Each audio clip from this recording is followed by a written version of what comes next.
Salut tout le monde, c'est Witrax. Aujourd'hui on se retrouve pour un petit tuto sur Photoshop qui vous apprendra comment introduire une image dans, dans un texte. Donc tout simplement il faut donc Photoshop, bien que ça comme prérequis. Donc on va commencer par faire un nouveau fichier. Donc nouveau, on va mettre en 1200 fois 700, on va mettre n'importe quoi. Donc on va commencer d'abord par écrire un texte. Voilà, donc on sélectionne l'outil texte. On sélectionne la police que l'on souhaite. Donc ici on va mettre environ 300. Vu qu'on est sur du... Alors ça fait un petit peu beaucoup. On va mettre du 200 peut-être. Allez, 150. Voilà. Alors top. On va mettre par exemple euh, YouTube. Par contre, moi, vu que j'ai un nouveau PC, j'ai pas eu le temps de mettre des nouvelles polices. Donc on va mettre comme ça passe moyen. Bon, je vais essayer de rendre ce tuto un peu plus beau.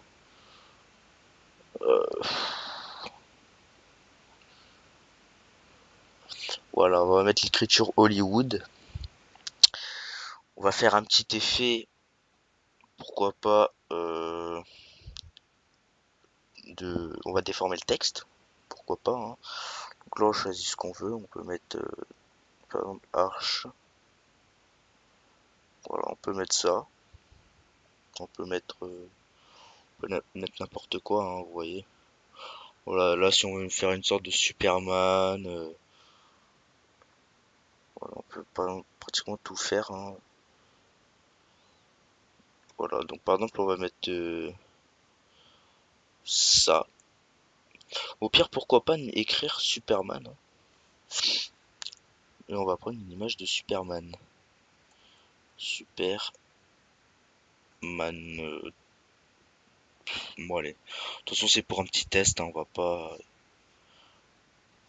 pas chipoter, hein. Voilà. Donc là, on va se rendre sur Internet. On va essayer de regarder une image de Superman. Superman. Voilà, on va prendre la base, hein, le bleu, comme ceci. Donc, avec de jolies couleurs, ça serait pas mal. Hum, Superman. Wallpaper, peut-être.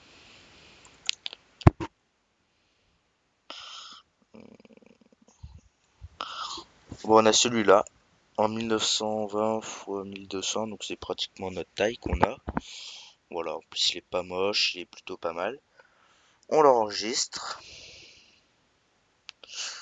dans les images. Voilà, wallpaper. On se rend sur Photoshop, donc on va essayer de centrer le texte. Voilà, on va le centrer ici. Je sais pas si ça le centre. Non. Mais bon, c'est pas très grave, hein. Bon, on va le sélectionner. On va essayer de le centrer au maximum, hein. Voilà, je pense que comme ça, c'est l'idéal. Maintenant, on va dans Fichier, Importer. On importe notre wallpaper.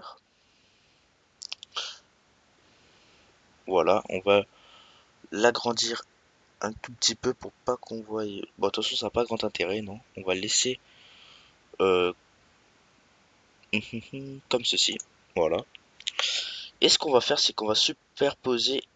On va mettre au-dessus le Superman. Et nous, ce qu'on veut faire, c'est par exemple mettre le fond sur le Superman. Donc, je sais pas si on peut le faire directement comme ceci.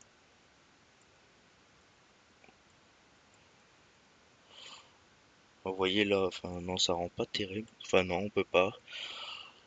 Donc voilà, donc ce qu'on va faire, c'est qu'on va sélectionner le texte Superman. Bon, nous, ce qu'on veut en fait, c'est que le l'image de Superman, soit sur seulement les textes.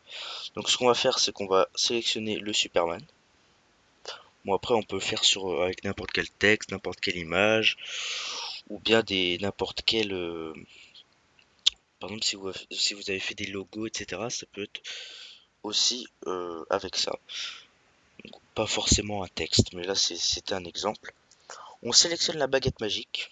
Donc quand vous restez appuyé, il y a deux baguettes, enfin deux sortes de baguettes. Donc il y a l'outil de sélection rapide et l'outil de baguette magique.